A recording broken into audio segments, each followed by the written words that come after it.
So, kumusta mga kanoysi? Welcome back sa ating YouTube channel, Filipinoysi. So, ngayong araw, another update na naman tayo. Patungkol naman ito sa Joybid. Ano, grabe. Kahit wala na yung Joybid, meron pa rin talaga yung interesado sa kanila. So, yan yung panonoorin natin ngayon. Oh, no. About lang pala ito kay Joy. So, yan yung panonoorin natin. Mula kay Kalinga Vlog. So, meron itong pamagat na Joy walang magawa kundi sumunod. Kalinga Prab latest vlog today. So, ano kaya yung ang mga dahilan na yan, men. So, bago natin simulan, Kalingap Vlog, support nyo yan. Tapos, syempre, kung trip nyo ng mga ganitong reaction video may kasama kayo manood, huwag nyo na rin kalimutan supportahan yung YouTube channel natin, Filipino AC. Also, don't forget to support Mr. Kalingap Rab. Support nyo yan, subscribe nyo yan. Tapos yun, di na natin ito patatagalin pa. Baka gawin pa ng China. Again, ang title ng video ito, Joy, walang magawa kundi sumunod. Kalingap Rab latest vlog today. So, like, comment, or subscribe. Start. Lang kasi talaga dyan, yung religion. Nako. Yung religion talaga, men. Well, meron naman din talagang mga ganong scenario siguro, ano na, yun, parang naano siya ng religion. So, sobrang sad lang din kasi opportunity siya eh. But, yun, let's respect na lang din. Tuloy. Joy Diwata may pumipigil pala, at wala siyang magagawa kundi sumunod sa utos. Iyon. Magandang araw po sa inyong lahat mga kalingap, at sana ay hindi niyo po makalimutan na mag-like sa video na ito. Like the video. At salamat po sa inyong suporta sa Team Kalingap lalo na kay Kuya Val Santos at Kalingap Support Rab. niya rin yan, guys. Dahil sa pangyayari na ay minarapat na lang natanggalin ang love team nila Joy Diwata at Kuya David. Dahil sa nakita mismo ni Kalingap Rab mismo sa mga manunood ay dito nakita niya na mayroon po talagang tutol o ayaw sa love team na ito mga kalingap. Gayon pa man di rin may tatanggi kahit papaano ay mayroon din po ang sumusuporta sa tambalang Joy. Oo, meron din naman.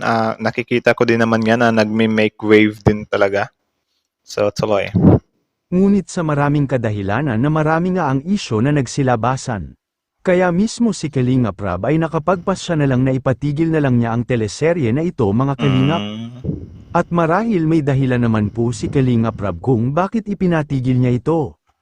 At Meron din talagang dahilan yan kasi alam naman natin si Mr. Kalinga Prab na his kind of guy na magbibigay talaga ng great opportunity sa mga mga Kalingap Angels at saka sa K-Boys niya. You know, babaguhin niya talaga yung buhay, men. So, hindi yan kumbaga tanggal ka agad. Hindi yung ganun, men.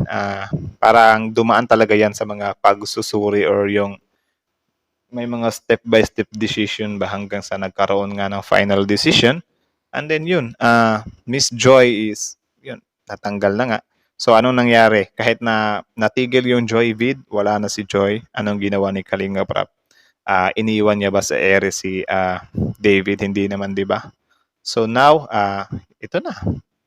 Nahanapan pa rin ng paraan ni Kalinga Prab at meron na siyang si David na i-partner na siya ngayon kay sino? Korean girl. So, magme-make wave na yan. Dati ba si Kalingap Edo nung naiwan ba siya ni Erika? Iniwan ba ni Kalingap Rab si Edo sa ere? Di ba hindi?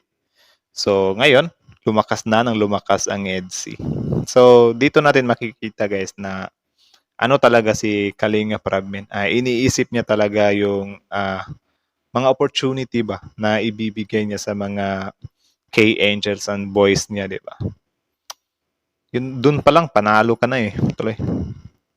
Nga sa nakita at sinabi mismo ni Kalingap Rab ay ang religion ni Joy Diwata. Dahil pagdating sa paniniwala ng religion ni Joy ay talaga umanong napakahigpit nito. Ano bang religion niya? At baka dumating pa ang pagkakataon na baka matiwalag pa umano si Joy Diwata mga kalingap. Gayunpaman may mga nagsasabing iba na bakit hindi na lang kapareho ni Joy ang paniniwala ang itambal sa kanya. Kagaya na lang umano ni Edo na isa ring kapareho umano ng religion ni Joy Diwata. Ano ba? Catholic ba? Catholic ba? Kung sinabi dito na hindi sila magkapareha ng religion, okay. I think meron din naman talagang ganyan, men, kasi meron akong kakilala dati na may jowa din siyang INC. Hindi siya INC, nakalimutan ko. Basta, yun, parang nag-end lang din yung relationship nila. 'Di ba? So parang may conflict sila sa religion. So sobrang sad ng ganun ano na bakit nahahati din tayo ng religion? Bakit hindi na lang mag-respect? Pero yun nga, sobrang hirap din kasi ng usaping yan men na kapag ka, 'di ba sabi nila kapag ka nagmahal ka, kaya mong gagawin mo ang lahat. So paano yan kapag ka yung dalawang magkasintahan ay may kanya-kanyang religion?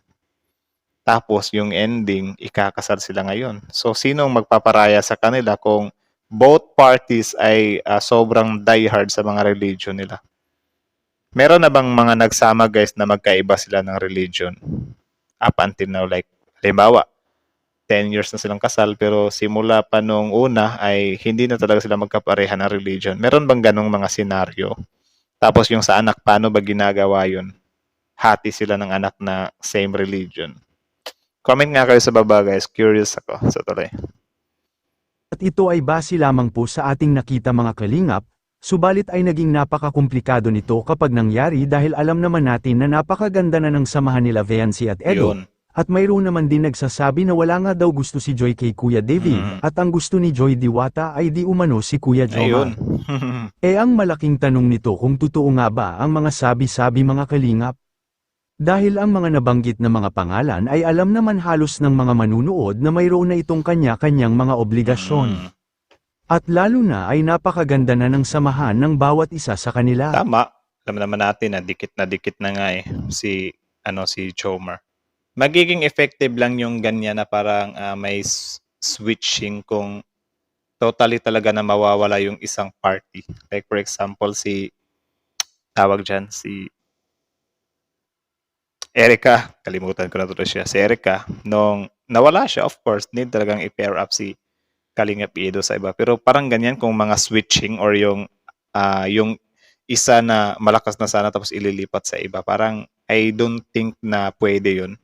Parang malaking conflict yun. Or yun, hindi ko masasuggest din yun kung sakali man ano. Tuloy. At pag nagkataon ay tiyak marami talaga ang madidismaya mga kalingap, kaya siguro ito na lang ang pinakamagandang desisyon ni Kalingap Rab na ipatigil na lang niya ang Joyvid Love Team. At baka hindi lang masabi ng harapan ni Joy kay Kalingap Rab dahil nga ay nahihiya siguro siya, at syempre ay napakalaki ng utang na loob ng pamilya ni Joy mga kalingap. Si Kaya Kalingap Rab lang din pala yung nag-initiate na stop na. Siguro napapansin niya Siguro hindi niya masabi agad-agad kay Kalingap Rab kung ano man ang ibig niyang sabihin, at Joy Diwata may pumipigil pala. Ano yan? Makikita natin sa video. Kasi yun nga parang hindi naman 100% na ano si Joy, 'di ba? Parang di rin naman gusto ni Joy na although si Joy okay sa kanya, Walang Okay. problema sa kanya sa love team. Wala po talaga, hindi niya So ano kaya yung problema kung hindi sa love team? Try? hindi ko siya nakitaan ng ano. Kaso yun nga marami mga viewers na hindi sangayon. Hangayin ko kasi So viewers opinion. So nagbe-base siya sa viewers opinion. Tama ba? Okay. ang pinaka naging hadlang sa Joybit is yung religion po nila. Yun lang. Sobrang conflict po yun. Siguro may mga, halimbawa itong si Joy, may mga parehas yan ng religion doon na parang nagko-comment siguro na, uy ano ba yan, bawal sa atin yan. Siguro may mga ganyang senaryo. Paki-correct nga ako kung merong ganyan. Grabe ano. Nahati na nga tayo each nation, nahati tayo each races, nahati naman tayo sa religion din. Sobrang dami talagang pagkakahati-hati ng mga tao dito sa mundo, men. Tuloy. Tingin ko pinakahadlang kasi talaga dyan, yung religion po. Mahigpit ang alam ko INC pag hindi ka dapat pares INC, di ba? INC pala. Ganun pala sa INC, Though I respect their din naman, pero yun. Siguro hindi lang talaga tayo ganun ka-understandable kasi yun nga, wala tayo sa pangkat nila, But siguro kapag nandun din tayo sa pangkat nila, doon tayo namulat, of course, we will stand din kung ano talaga yung stand natin, di ba? po masasabi nyo tungkol dito mga Kalinga? So, ayun. According to Mr. Kalingap Vlog, what can you say about this video? So, ano masasabi nyo? So, yun lang naman. For me, siguro kung usaping religion, siguro respect na lang din natin. Wala tayong magagawa dyan kung yun talaga yung napagdesisyon na nila. Kasi, yun, meron din naman talagang ibang mga tao na sobrang faithful din talaga sila sa religion nila. Na yun nga, they'll respect it talaga. Yeah, they'll respect it, their religion talaga. So, ibigay na lang natin sa kanila yung dyan, pag-intindi. Huwag nating tirahin yung religion nila. It's because of mga ganitong mga di ba? So, respect each other na lang. Kasi yun, kapag tayo naman yung religion natin na inaatake, hindi din tayo magiging masaya, di ba? So, since ganun nga yung kalakalan ng religion nila, wala tayong magagawa dyan kung hindi man nagkatuloy itong Joyvid. At least na lang din, nahanapan naman din ng tawag dyan, nahanapan ni Mr. Kalinga Prab ng remedyo yung kay David at na-pair up nga siya doon sa Korean girl. So, let's just support them na lang na yung parang nagre-refresh kasi itong si Kuya David at di ba? So, yun. I think yun na lang siguro, supportahan natin yun. At, yeah. Kayo, ano masasabi nyo dito, guys? Comment down below. Tapos yun, pag-usapan natin yun sa comment section. So, that's it. Again, Kalingap Vlog, Kalingap Rap, Filipino AC. So, like, comment, share, subscribe. Thank you so much for watching. Filipino AC